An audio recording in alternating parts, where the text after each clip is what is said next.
नमस्कार नमस्कार नमस्कार। हम है जनता बाबू, ये बैठी गद्दी पर। अरे हम ये बात पूछते हैं भाई, हर बार हम आके ये बात आप ही से पूछते हैं। हम है जनता बाबू और आप बता दीजिए जरा सा कि ये बात ये बैठी गद्दी पर क्या हुआ ना भैया।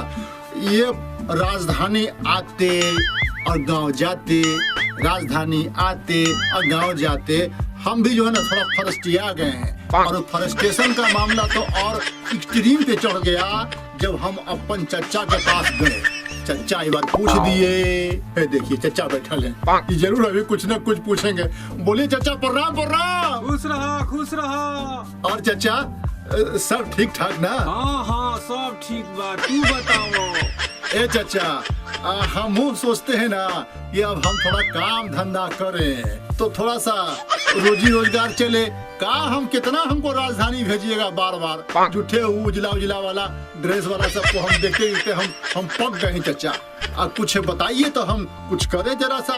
तो कुछ बन जा, देखो कोनो नौकरी पटना में। ए चचा, नौकरी करे के तो मन है, लेकिन सोचते हैं कि नौकरी ना करें तो का करबो? ए चचा, अब आप बोलिएगा कि का करब, पढ़लो नहीं खा तो का करब, कुछ गुनो नहीं खे तो भैंस चरावो। ओ चचा, हम ये थोड़े बोला तानी कि हम भैंस चढ़ाए। भैंस चढ़ेला से कहीं जिंदगी कटी, हम भैंसे बन जाए। कोनो आइडिया दी चचा, हम का करी? हमरो के कुछ कमावे उमावे के बाद मास्टर बन जो बबुआ, मास्टर बन जो। मास्टर? चचा का बोल रहे हैं चचा? मास्टर का हाल देखे हैं? ये लॉकडाउन में बेचारा सबका पतलून गीला हो गया, भूखे मर रहा है। पूरा बात पे विश्वास नहीं। देखिए मास्टर बनला में का दिक्कत बा? का कोनो परेशानी होता लॉकडाउन में भइल बा का मास्टरन के? ए चचा, सरकारी मास्टर के तो कोनो प्रॉब्लम नहीं खे। प्रॉब्लम तो बा पढ़ल लिखल प्राइवेट टीचर के। देखा तानी का हाल बा बेचारा सबके जहानू कहा कि उ लोग के बोला था स्कूल वाला सब कि देखो भाई, हमारे बच्चा सबका फीस नहीं आया है, इसीलिए जब फीस नहीं आया है तो हम तुमको सैलरी कहाँ से देंगे। इसीलिए भैया हम तुमको प्रणाम करते हैं, तुम अपने घरे रहो और जब हम तुमको बुलाएंगे तब अपने यहाँ पे काम आना, हमारा पैसा आएगा तब हम तुमको पैसा देंगे। तो यही दिक्कत है चाचा, हम तुरंत सरकारी टीचर थोड़े बन जाएंगे, हम तो प्राइवेट टीचर न बनेंगे। देखिए प्राइवेट टीचर का हाल का है, भूखे मर रहा है। ट्यूशनों पढ़ाता था बेचारा लोग 10-10 हजार का, तो ट्यूशन भी नहीं पढ़ा पा रहा है।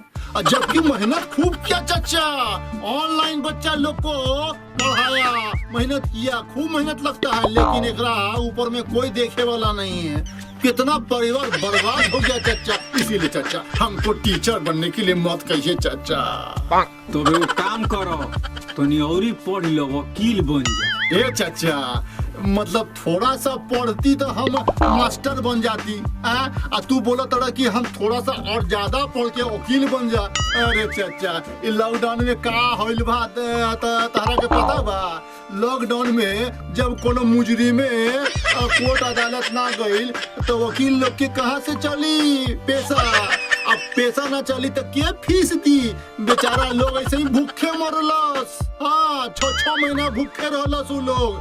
जज बोल देलस, अरे भाई जब जनता नहीं आ रही है, कोई फरियाद नहीं आ रही है, तो यहाँ कोर्ट लगा के क्या फायदा होगा? इसीलिए जाइए, कोविड का समय है, घरे आराम कीजिए। वो लोग चचा पढ़ लिख के काला कोट लगा के गरम में रह करके भूखे बा सब वकील सब। बहुत हालत खराब बा। यही चचा यही खातिर बोला तानी कि हमरा वकील बने खातिर मत बोला।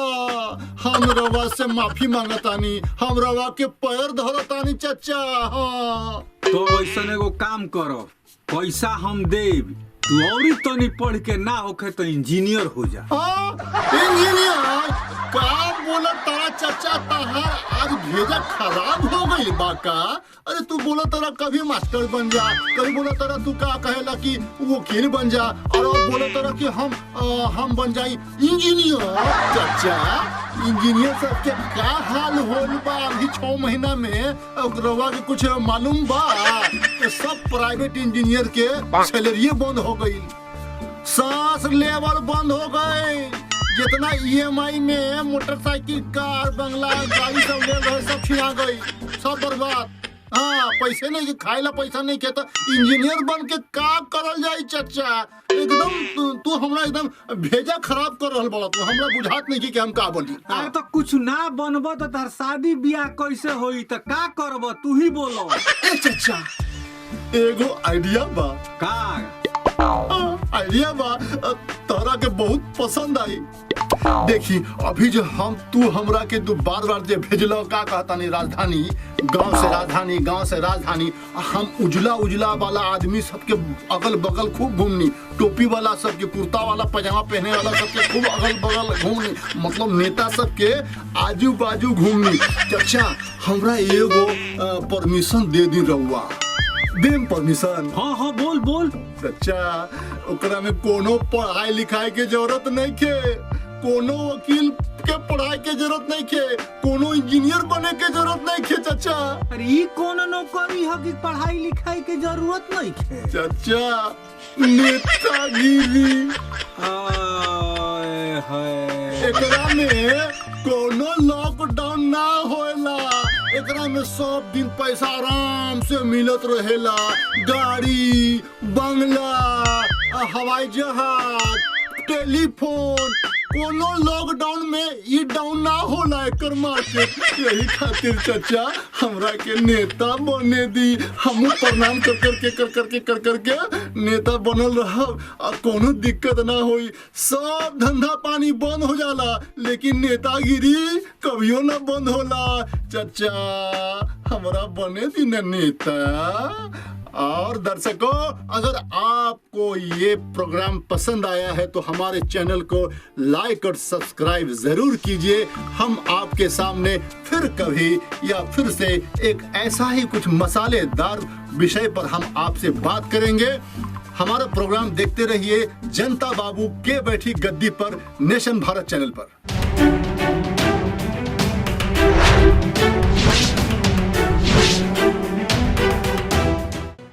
लेटेस्ट खबरों से जुड़े रहने के लिए हमारे चैनल नेशन भारत को सब्सक्राइब करें और बेल आइकन को दबाएं ताकि कोई खबर छूट न पाए।